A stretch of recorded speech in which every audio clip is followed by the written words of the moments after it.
Welcome back to Teach a Man to Fish channel. So just like mine, your squash avalanche has begun. You're looking for those recipes, trying to figure it out. Over the next couple of videos, I'm going to do a series of maybe 3, 4, 5, I don't know yet, videos of how I'm using my squash.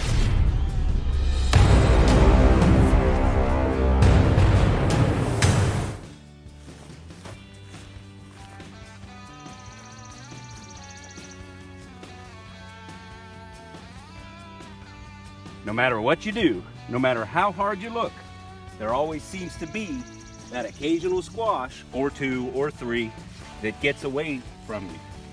Don't blame yourself. Could be work, could be vacation, could be you sent the kids out there to check, because you just didn't have the time. But no matter how hard you look or try, this is what you get sometimes. Well, let's waste not, want not. What are you gonna do? I'll show you what we're gonna do.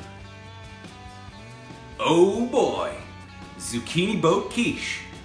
Let's go ahead and look at the recipe of what goes into that quiche. First of all, you gotta grow some monster zucchini. Eggs, onions, a couple of different types of cheese. I'll be using mozzarella, Parmesan, and a mild cheddar. Ham. I like to keep a can of ham around just for this type of purpose. It's always ready and available. Heavy whipping cream, salt and pepper, and a little bit of spinach. Let's go ahead and get all the ingredients put together.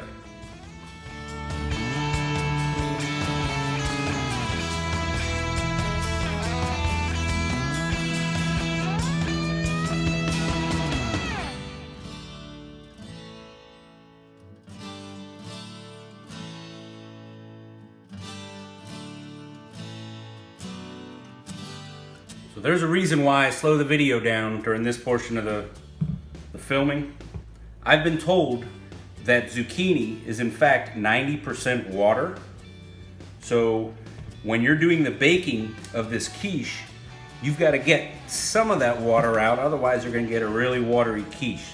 So the method that I use is to put a little bit of salt, let it rest, and it will draw some of that liquid out, and then take it away when you pour the liquid out. Doesn't that look good? So we'll go ahead and get this started. Go back up to fast motion video.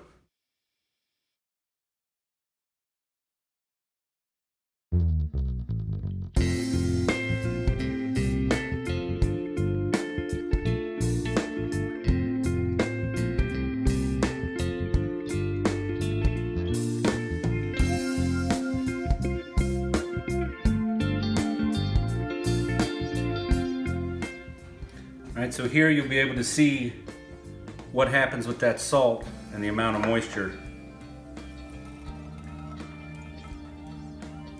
So that will not be mixed in with our cook.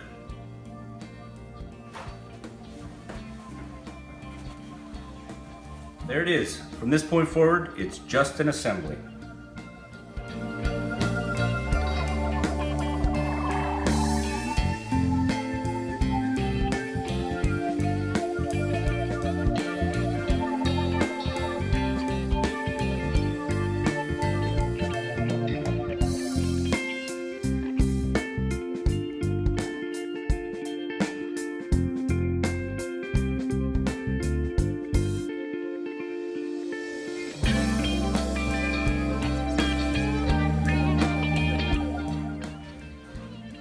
Into the oven it goes.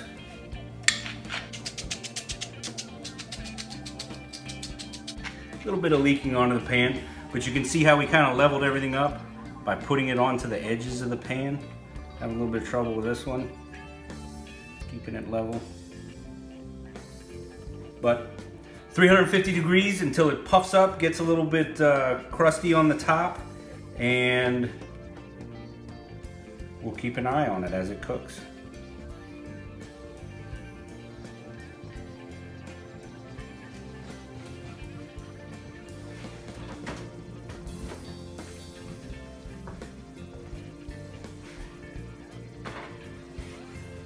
I've got one last piece of critical advice for you. Don't cut the sides too thin. On one of these, I did cut the sides too thin and it ended up collapsing on the side. Not a whole lot, but it leaked some of that egg out. into the pan. YouTube has decided that this video is perfect for your viewing habits, and this video is my latest upload. I hope you enjoyed the video. If you did, please click like, subscribe, share, and come on back for more.